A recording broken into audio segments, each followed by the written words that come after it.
Maharashtra 39 news network. सत्य बातमी, ठाम भूमिका. विसरवाडी ते नंदुरबार मार्गावरील खादगाव फाट्याजवळ शनिवारी दिनांक 21 फेब्रुवारी दुपारी 1 वाजेच्या सुमारास झालेल्या भीषण अपघातात मोटरसायकलस्वार जागीच ठार झाल्याची दुर्दैवी घटना घडली.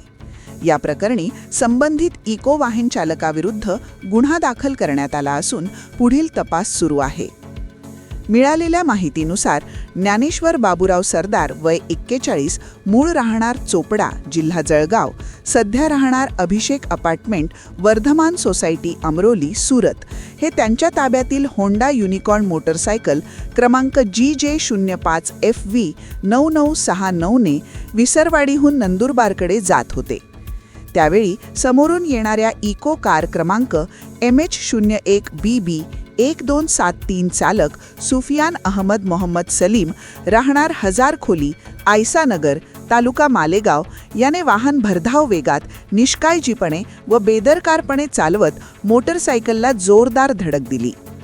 या अपघातात ज्ञानेश्वर सरदार यांच्या डोक्याला गंभीर दुखापत होऊन त्यांचा जागीच मृत्यू झाला. तसेच मोटरसायकलचे मोठ्या प्रमाणात नुकसान झाले. अपघाताची माहिती मिळताच नानिशधाम जगद्गुरू नरेंद्र आचार्य महाराज संस्थान यांच्या रुग्णवाहिकेला तात्काळ पाचारण करण्यात आले.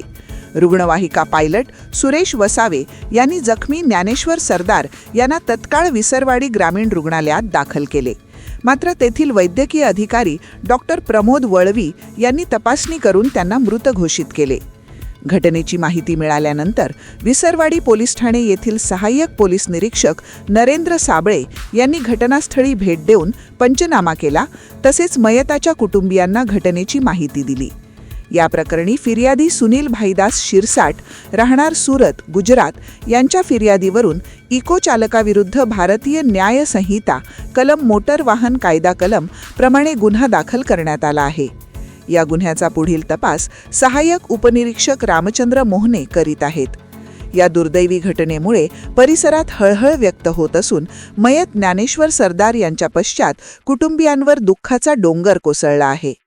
महाराष्ट्र 39 न्यूज नेटवर्कसाठी परशुराम सूर्यवंशी, विसरवाडी.